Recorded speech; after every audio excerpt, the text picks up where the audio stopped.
Viewers, आज हम तैयारी कर रहे हैं कक्षा 9वीं अर्धवार्षिक परीक्षा की संस्कृत विषय की। और सारे जो ऑब्जेक्टिव क्वेश्चन है, वैकल्पिक प्रश्नों की तैयारी आज हम कर लेंगे। तो शुरू करते हैं। आपके एग्जाम में प्रश्न नंबर पहला जो आता है वह है उचित विकल्पम चित्वा लिखत। इसमें पहला प्रश्न है विद्या धन आलयः इतस्मिन् पदे संधि अस्ति। विद्या धन आलय, इस पद में कौन सी संधि है? तो इसका उत्तर आएगा दीर्घ संधि। इस पद में दीर्घ संधि है। दूसरा है सूर्य धन उदयः इतस्य पदस्य संधि अस्ति। इस पद में कौन सी संधि है? तो इसका उत्तर होगा सूर्योदय। सूर्य धन उदयः, इससे जो संधि बनेगी वो होगी सूर्योदयः। इसके बाद है मनोहरः इतस्य पदस्य संधि विच्छेद अस्ति। इस पद का हमें संधि विच्छेद करना है और इसका संधि विच्छेद हो जाएगा मनः धन हरः। मनः धन हरः, ये इसका संधि विच्छेद होगा। इसके बाद अगला है सदाचारः इतस्मिन् पदे संधि अस्ति। सदाचार में जो संधि है वह कौन सी है? तो इसमें है व्यंजन संधि। इस पद में व्यंजन संधि है। अगला है सज्जनः इतस्य संधि विच्छेद अस्ति। सज्जन का संधि विच्छेद क्या होगा? तो इसका संधि विच्छेद होगा सत धन जनः। सत धन जनः, यह संधि विच्छेद होगा। अगला है नमस्ते तस्मिन् पदे संधि अस्ति। नमस्ते, इस पद में कौन सी संधि है? तो इसमें है विसर्ग संधि। नमः धन ते होगा और यहाँ पे हो जाएगी विसर्ग संधि। अगला है गुण संधि उदाहरण नास्ति। नास्ति मतलब होता नहीं। गुण संधि का उदाहरण कौन सा नहीं है? नास्ति मतलब नहीं। तो यहाँ पे जो गुण संधि का उदाहरण नहीं है वह हमें बताना है। तो यहाँ पे जो है इत्यादि जो है यह गुण संधि का उदाहरण नहीं है, जबकि सुरेश, रमेश और दिनेश यह गुण संधि के उदाहरण है। अगला है यण संधेय उदाहरणम अस्ति। यण संधि का उदाहरण कौन सा है? तो यहाँ पे यण संधि का उदाहरण है स्वागतम। स्वागतम यण संधि का उदाहरण है। इसके बाद अगला है सदाधन एव इतस्य संधि अस्ति। सदाधन एव, इससे जो संधि बनेगी वह कौन सी है? तो सदाधन एव से बनेगा सदैव। इसके बाद अगला प्रश्न है जगदीश इतस्य पदस्य संधि विच्छेद अस्ति। जगदीश, इस पद का संधि विच्छेद है। तो इसका संधि विच्छेद हो जाएगा जगत धन ईशः। जगत धन ईशः, जगदीश का संधि विच्छेद है। अगला है विद्या माता इव रक्षति।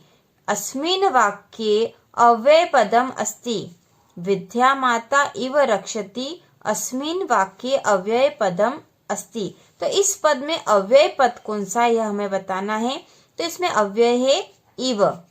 इव जो है यह अव्यय है। इसके बाद अगला प्रश्न है अधोलिखितेषु अव्यय पदम अस्ति। नीचे लिखे में से अव्यय पद कौन सा है? तो यहाँ 4 ऑप्शन दे रखे हैं, पुत्र, सुत, सुत या कुत्र। तो यहाँ पे जो कुत्र है यह अव्यय है। इसके बाद अगला है अधोलिखितेषु अव्यय पदम अस्ति। नीचे लिखे में से अव्यय पद कौन सा है?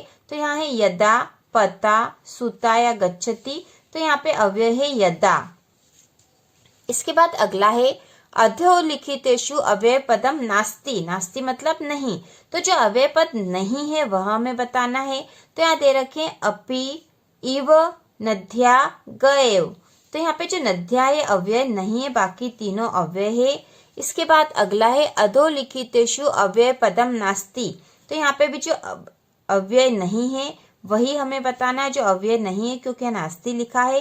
तो यहाँ पे दे रखा इदानीम, अधुना, अद्य या कथा। तो यहाँ पे आ जाएगा कथा। कथा जो शब्द है वह अव्यय नहीं है। इसके बाद अगला प्रश्न है तत्पुरुष समासस्य उदाहरणम नास्ति। तत्पुरुष समास का उदाहरण नहीं है। नास्ति मतलब नहीं है।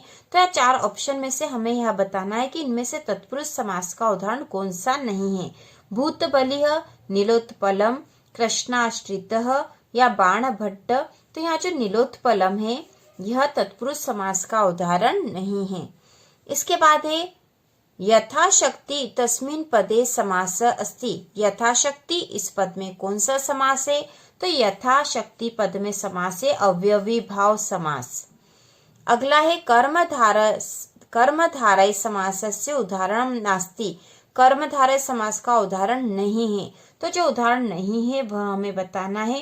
तो यहाँ दे रखा महापुरुष, नीलकमलम, घनश्याम, पीताम्बरः। तो यहाँ पे जो पीताम्बर है यह कर्मधारय समास का उदाहरण नहीं है। इसके बाद अगला है द्विगु समासस्य उदाहरणम अस्ति। द्विगु समास का उदाहरण है। तो इनमें से कौन सा द्विगु समास का उदाहरण है? तो यहाँ पे उदाहरण आ जाएगा पंचवटी। पंचवटी द्विगु समास का उदाहरण है। इसके बाद है अव्ययी भाव समासस्य उदाहरणम अस्ति। अव्ययी भाव समास का उदाहरण है। तो यहाँ पे जो प्रतिदिन है यह अव्ययी भाव समास का उदाहरण है। इसके बाद है राम लक्ष्मणो इतस्मिन् पदे समास अस्ति। राम लक्ष्मण इस पद में समास है। तो राम लक्ष्मण इस पद में समास है द्वंद्व, द्वंद्व समास है। इसके बाद अगला है अधिकारः इतस्मिन् पदे उपसर्ग अस्ति। अधिकारः इस पद में उपसर्ग क्या है? तो इसमें उपसर्ग है अधि। अगला है प्राचार्यः इतस्मिन् पदे उपसर्ग अस्ति। प्राचार्य इस पद में उपसर्ग है प्र उपसर्ग है यहाँ पर। इसके बाद अगला है अधोलिखितेषु उपसर्ग अस्ति। नीचे लिखे में से उपसर्ग कौन सा है? तो यहाँ पे उपसर्ग है निस, निस उपसर्ग है। इसके बाद है अधोलिखितेषु उपसर्ग नास्ति। कौन सा नहीं? यहाँ तो हमसे पूछा था कौन सा है, लेकिन यहाँ नास्ति लिखा मतलब कौन सा नहीं है। तो इसमें जो परंतु है, परंतु यह उपसर्ग नहीं है। इसके बाद अगला है पराजय है इतस्मिन् पदे उपसर्ग अस्ति। पराजय इस पद में कौन सा उपसर्ग है? तो इसमें उपसर्ग है परा। इसके बाद अगला प्रश्न है गमिष्यति इतस्मिन् पदे लकार अस्ति। गमिष्यति इस पद में लकार है तो इसमें लट लकार है। अगला है अवदत् इतस्मिन् पदे लकार अस्ति। अवदत् इस पद में कौन सा लकार है? तो इसमें लंग लकार आएगा। पठतु इतस्मिन् पदे धातु अस्ति। पठतु इस पद में कौन सी धातु है? तो यहाँ पठ धातु है। भव इतस्मिन् पदे धातु अस्ति। भव इस पद में कौन सी धातु है? तो इसमें भू धातु है, भू। गमिष्यामि इतस्मिन् पदे पुरुष अस्ति। गमिष्यामि में कौन सा पुरुष है? तो यहाँ पे उत्तम पुरुष है। पठसि इतस्मिन् पदे पुरुष अस्ति।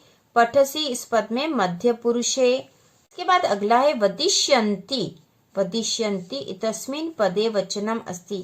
इस पद में कौन सा वचन है? तो यहाँ पे बहुवचन है। वदिष्यन्ति में बहुवचन है। इसके बाद अगला है गच्छताम इतस्मिन् पदे वचनम अस्ति। गच्छताम इस पद में कौन सा वचन है? तो यहाँ पर द्विवचन है। इसके बाद अगला प्रश्न है गतवान इतस्मिन् पदे प्रत्यय अस्ति। गतवान में कौन सा प्रत्यय है? तो यहाँ प्रत्यय है कत्वतु। इसके बाद है वदन इतस्मिन् पदे प्रत्यय अस्ति। वदन इसमें प्रत्यय है शत्र। वक्त्वा प्रत्यय से उदाहरणम अस्ति। यह किस प्रत्यय का उदाहरण है? तो यहाँ पे आ जाएगा गत्वा।